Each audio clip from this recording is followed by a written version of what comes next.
haleluya, haleluya. Kemuliaan-Mu, kemuliaan-Mu. Mari jemaat Tuhan bermazmur bagi Tuhan. Agungkan namanya, muliakan Dia. Sebab kasih setianya lebih dari hidup.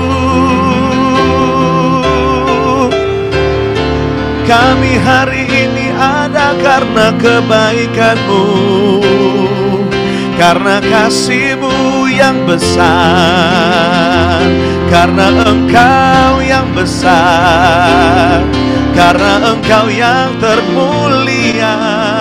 Yesus Tuhan, Kau Allah kami, Kau Tuhan kami. Oh, oh, oh. Apapun yang akan terjadi di tahun 2025, kami tidak takut. Sebab Tuhan Allah kami adalah Allah yang besar. Tuhan Allah kami adalah Allah yang dahsyat. Dan kami hanya menaruh pengharapan kami hanya di dalam Engkau, Tuhan. Thank you Lord, thank you Lord. Hari ini firman Tuhan tentang grow maturely atau bertumbuh dewasa. Kita buka di dalam 1 Korintus 13 ayat 11. Tak akan baca. Firman Tuhan berkata begini. Ketika aku kanak-kanak, aku berkata seperti kanak-kanak. Aku merasa seperti kanak-kanak. Aku berpikir seperti kanak-kanak. Sekarang, sesudah aku menjadi dewasa, aku meninggalkan sifat kanak-kanak itu. Kita semuanya tahu ya, kita ini Tuhan itu selalu berbicara tentang pertumbuhan, ya kan? Makanya iman Tuhan gambarkan sebagai benih. Kenapa? Oh, kita ini dikasih gambaran benih biji sawi karena benih itu bisa bertumbuh. Benih kalau ditanam dia bisa bertumbuh menjadi sebuah pohon karena Tuhan selalu berbicara tentang pertumbuhan. Tuhan juga berbicara tentang level. Di dalam Alkitab semua berbicara tentang level, tentang pertumbuhan. Tuhan berbicara tentang halaman, ada halaman, ada ruang kudus, ada ruang maha kudus, ada berkat 30, 60, 100 kali ganda, ada iman, pengharapan, dan kasih, ada kehendak Tuhan yang baik, yang berkenan, dan yang sempurna. Jadi semua berbicara tentang sebuah pertumbuhan, terbicara tentang level. Surga aja ada level pertama, kedua, dan level yang ketiga, dan seterusnya. Jadi Tuhan itu mau kita itu mengerti tentang sebuah pertumbuhan. Kita tidak boleh mengalami sebuah stagnasi.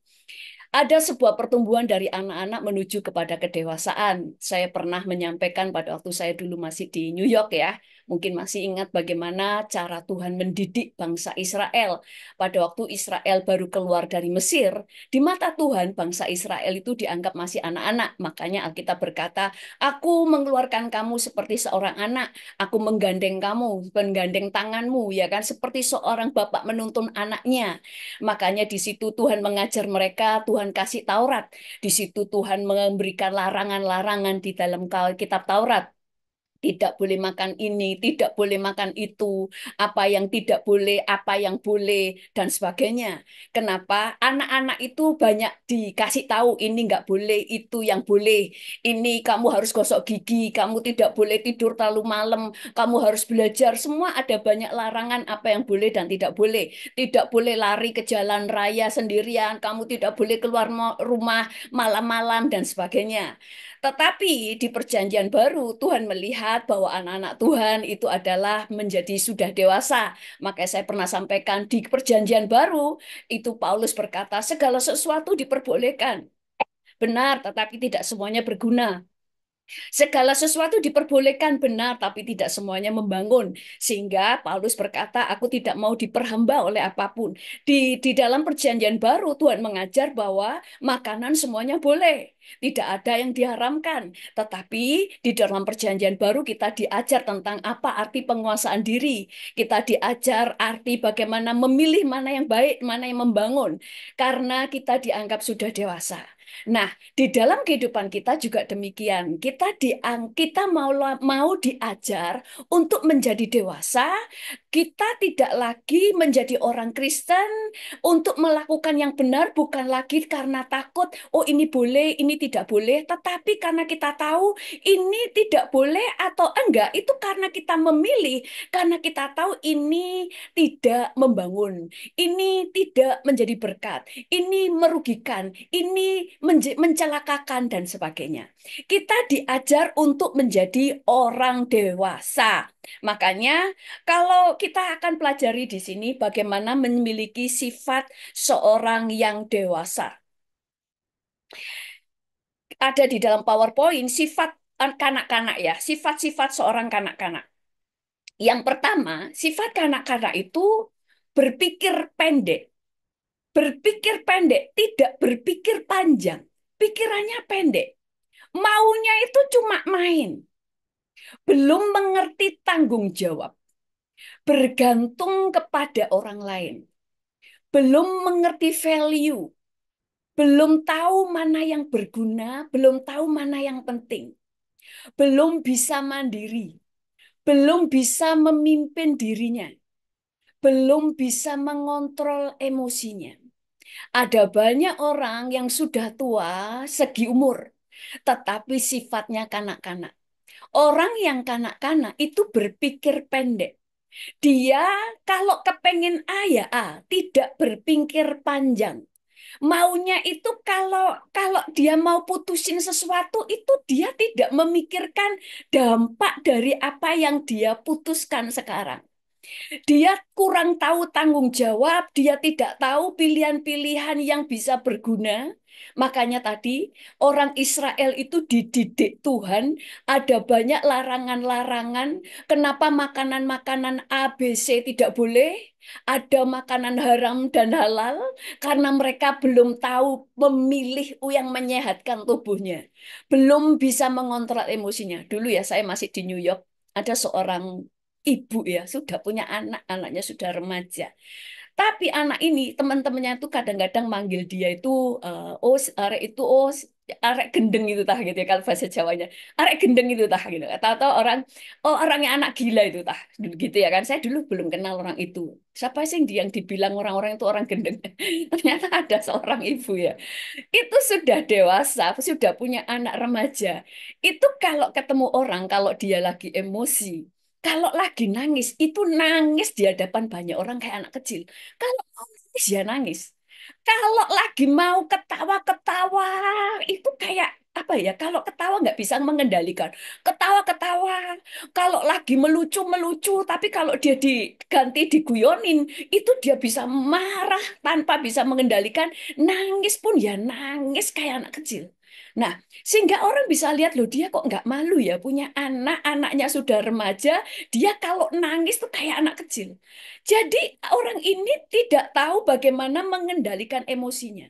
Suatu saat dia tuh sering ngalami apa ya kayak kerasukan ya kan kerasukan setan kayak gitu ya kan manifestasi terus dia layani pelepasan suatu saat ada seorang hamba Tuhan di gereja dia tanya sama saya orang ini kok dilayani pelepasan berkali-kali kok kerasukan setan terus ya kan terus saya bilang lu orang ini bukan kerasukan setan tapi sudah kejiwaan saya bilang terus hamba Tuhan itu bilang gini oh orang ini oh anu ya kamu tahu ya apa apa kamu tuh tahu bedanya orang kerasukan dan kejiwaannya.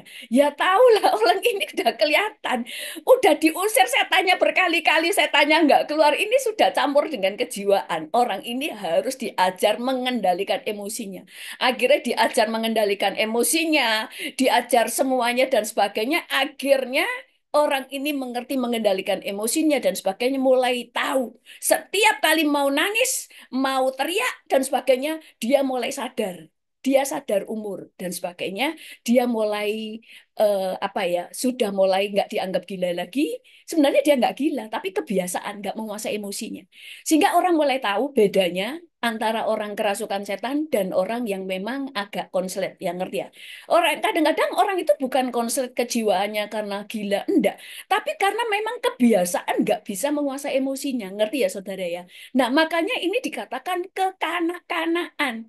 Ada orang-orang itu bukan tentang nggak menguasai emosi, tetapi orang itu tidak bisa mengendalikan keinginan.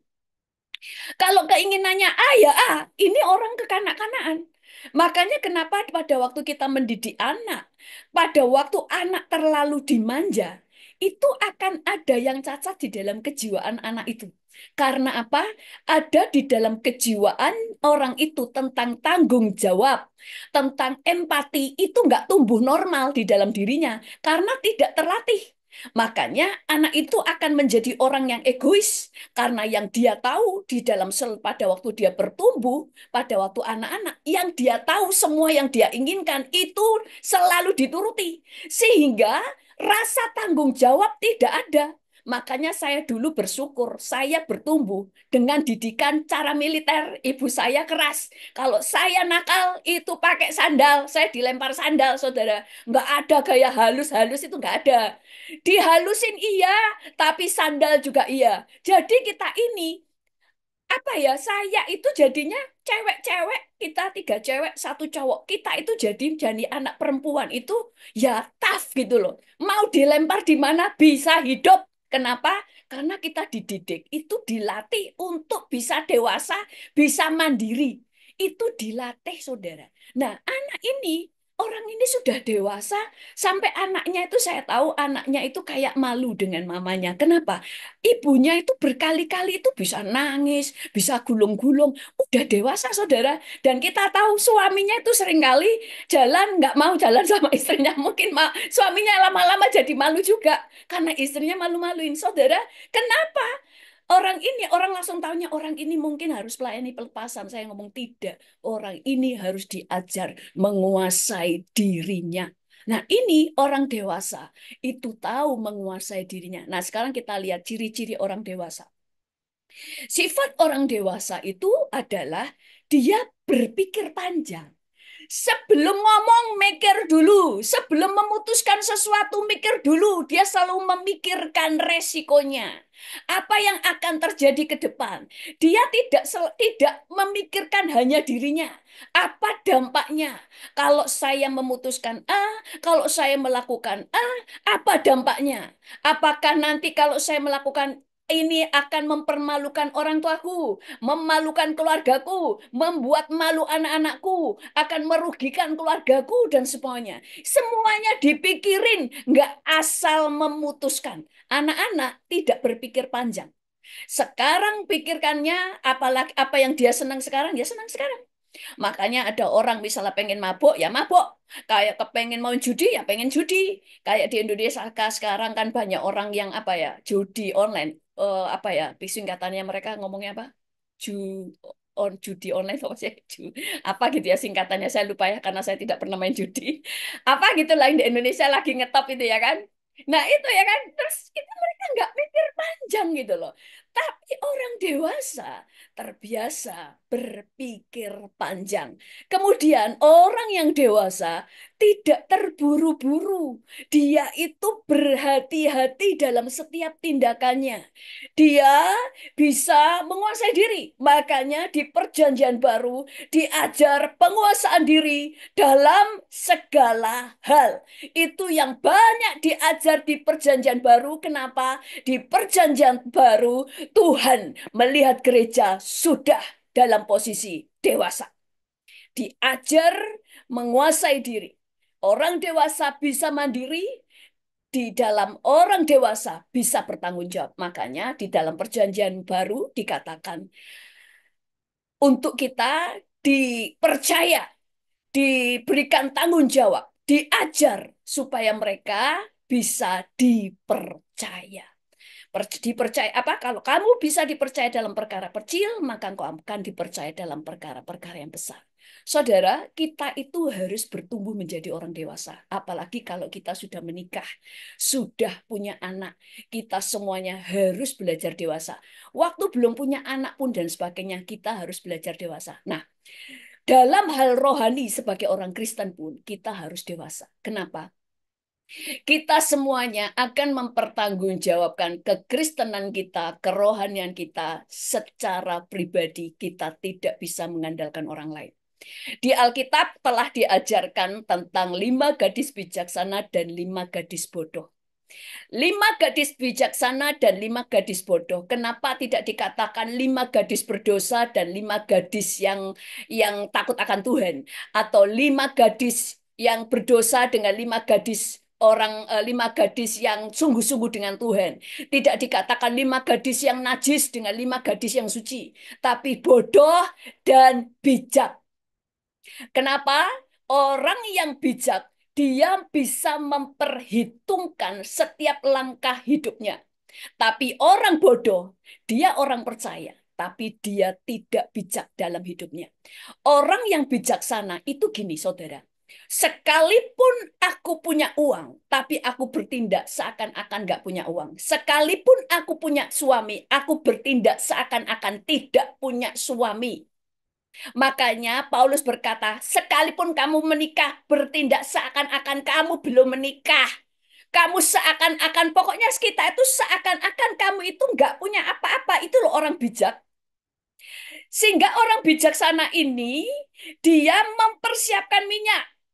Seakan-akan, walaupun dia punya minyak, dia tahu mempelainya bakal datang. Tapi dia berpikir, kalau-kalau nanti mempelaiku tidak datang-datang.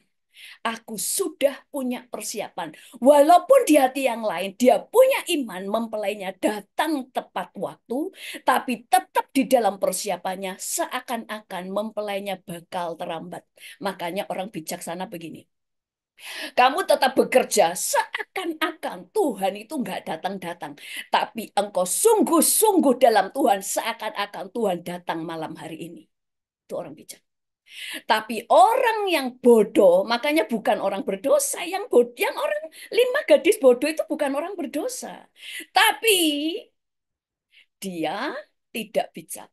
Dia terbiasa mengandalkan orang lain. Oh, saya nggak perlu menjaga minyak. Saya mengandalkan iman. Saya tahu Tuhan itu nanti bakal datang. Oh, saya bisa didoakan orang lain. Pada waktu saya nggak punya minyak, toh saja ada banyak orang Kristen. Kan Alkitab berkata orang percaya itu harus saling memberi. Memang semua orang harus memberi. Tapi kita harus jadi orang bijak. Seakan-akan orang baik bakal jahat. Itu orang bijak. Selalu berpikir hal terburuk sekalipun kita di tengah-tengah orang baik. Itu yang akhirnya membuat kita mandiri. Itu yang saya sering katakan bahwa kita harus belajar hanya mengandalkan 2 hal. Mengandalkan Tuhan dan mengandalkan diri sendiri. Itu yang membuat kita bisa berdiri tegak sampai garis akhir. Seakan-akan tidak ada manusia siapapun di muka bumi. Hanya kita dan Tuhan. Itu yang membuat kita menjadi orang yang dewasa. Karena orang dewasa selalu berpikir panjang. Orang dewasa selalu mengandalkan kakinya sendiri. Seakan-akan tidak ada orang yang bisa diandalkan. Nah, itulah sikap seorang dewasa. Jadi, kita itu di dalam kehidupan kita belajar untuk bisa berdiri di atas kaki sendiri. Makanya kenapa di dalam Alkitab semua orang diajar Tuhan memasuki padang gurun. Supaya orang itu bisa dewasa. Karena supaya orang itu bisa berdiri di atas kakinya sendiri, di atas imannya sendiri, di atas kepercayaannya sendiri. Kita mau belajar ya. Bagaimana di dalam 1 Korintus 3 ayat 13 sampai 15 berkata begini. Sekali kelak pekerjaan masing-masing orang akan nampak.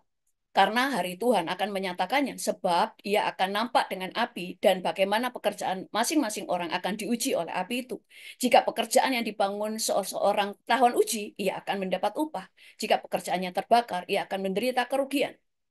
Tetapi ia sendiri akan diselamatkan, tetapi seperti dari dalam api tetapi seperti dalam api. Saudara, setiap kita akan diuji, setiap kita masing-masing. Makanya kita belajar tidak mengandalkan siapapun. Kita menghormati pemimpin-pemimpin, kita menghormati gembala, kita menghormati suami, kita menghormati orang-orang yang telah melayani kita. Tapi tetap kita nanti akan diuji masing-masing di dalam kehidupan kita. Saudara, kita akan belajar dari kehidupan Daud. Kita belajar berdiri atas kaki kita sendiri. Bagaimana kita membangun kehidupan kita? Yang pertama, kita belajar membangun iman kita sendiri, yaitu di masa padang gurun. Tuhan itu akan membangun kita untuk menjadi orang yang dewasa. Kita dimasukkan di dalam masa ujian padang gurun. Yang pertama, kita harus belajar membangun iman kita sendiri untuk menjadi orang dewasa. Kita baca di dalam 1 Samuel 30 ayat 6. Dikatakan begini. Sorry ya, cepet ya. 1 Samuel 30 ayat 6. Dan Daud sangat terjepit karena rakyat mengatakan hendak melampari dia dengan batu. Seluruh rakyat itu telah pedih hati, masing-masing karena anaknya laki-laki dan perempuan. Tetapi Daud menguatkan kepercayaannya kepada Tuhan. Dikatakan begini, waktu Daud ini terjepit, waktu itu Daud dan semua pasukannya sedang rakyatnya, istrinya, hartanya itu diambil ombak sama orang Amalek. Itu Daud sedang terjepit dan rakyatnya semua yang mau melempari Daud dengan batu. Dia dalam keadaan terjepit, tidak ada yang bisa diandalkan. Apa yang harus dia lakukan? Dia menguatkan imannya sendiri. Saudara, ada masa di mana kita harus bisa mengandalkan iman kita sendiri. Ini yang namanya yang kita andalkan hanya dua, Tuhan dan diri sendiri. Makanya banyak orang Kristen selalu berkata kita harus bisa mengandalkan hanya Tuhan. Salah, hanya Tuhan dan dirimu. Karena yang membuat kamu percaya kepada Tuhan itu kamu. Kamu harus bisa memutuskan untuk tetap percaya kepada Tuhan. Itu keputusanmu. Itu keputusanmu. Makanya di dalam Matius 9 ayat 22, Tuhan Yesus sendiri berkata begini. Matius 9 ayat 22, Yesus berkata begini.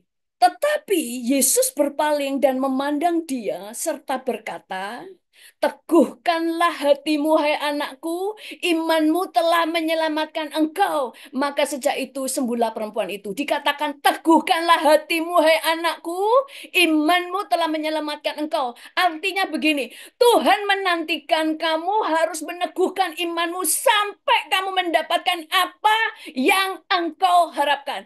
Teguhkan imanmu. Kamu harus meneguhkan imanmu. Kamu harus tetap percaya bahwa aku Tuhan. Kamu tetap harus percaya bergantung kepadaku.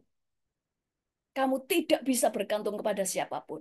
Kamu harus belajar menguatkan imanmu sendiri. Itulah arti kedewasaan. Kamu tidak bisa mengandalkan siapapun. Kamu tidak bisa mengandalkan apapun.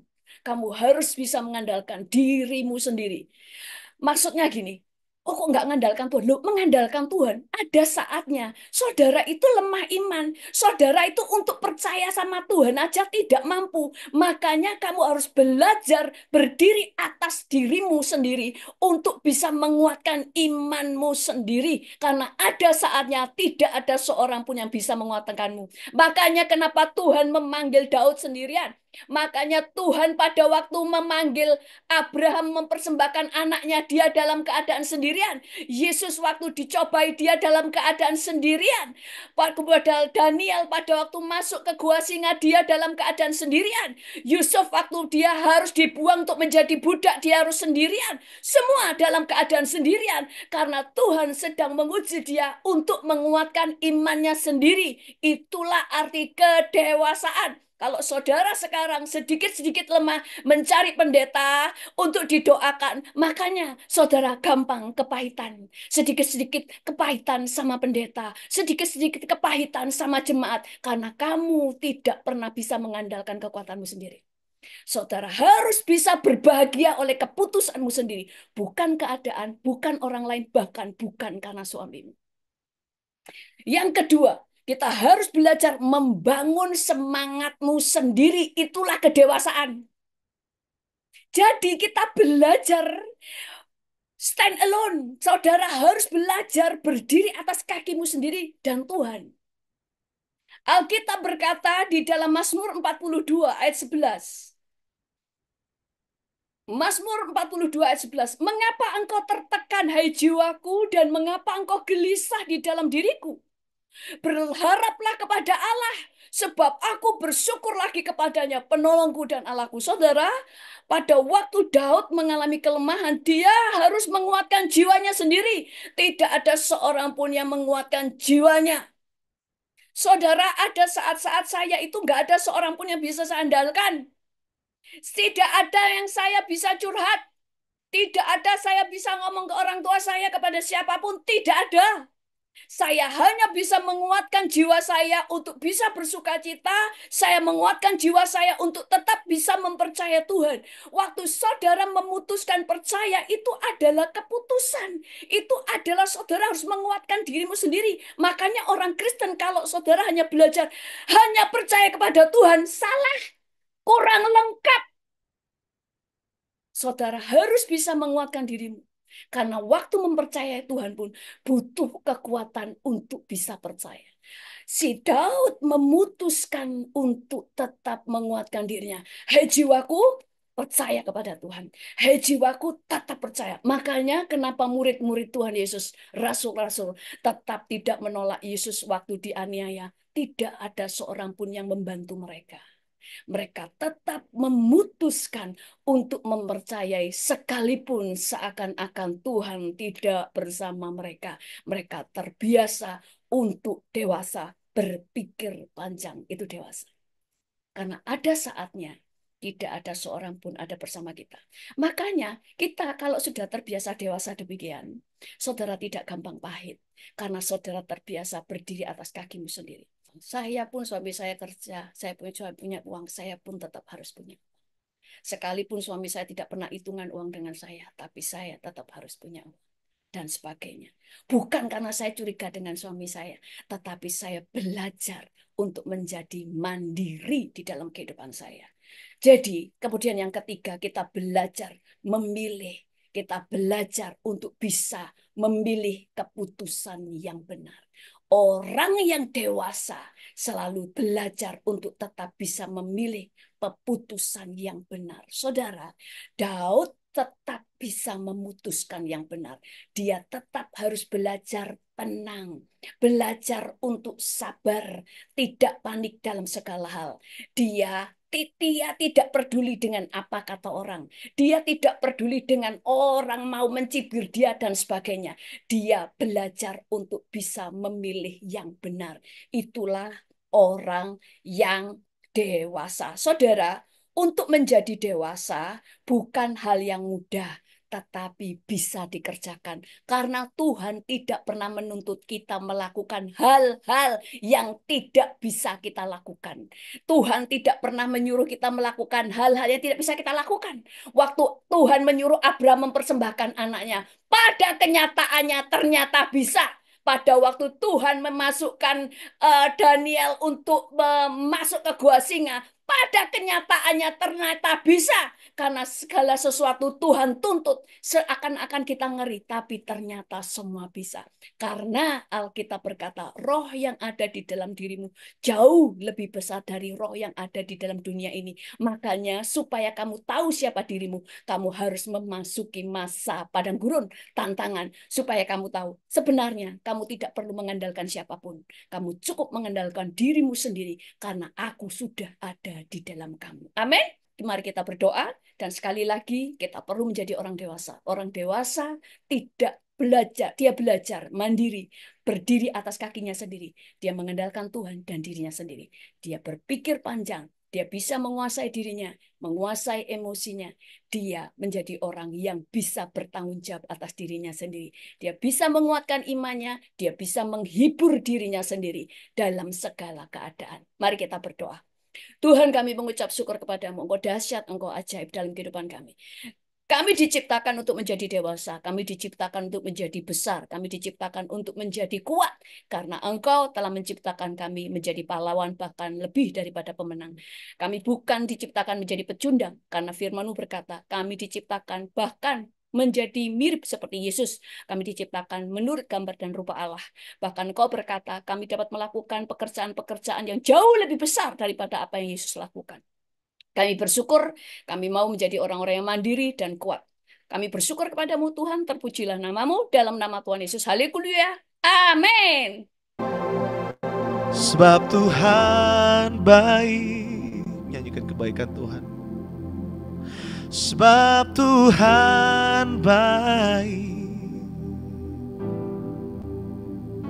Sebab Tuhan baik. Anugerahnya kekal selamanya. Kita ada karena kebaikan Tuhan. Sebab Tuhan baik. Sebab Tuhan baik. Sebab Tuhan baik. Anugerahnya kekal selamanya.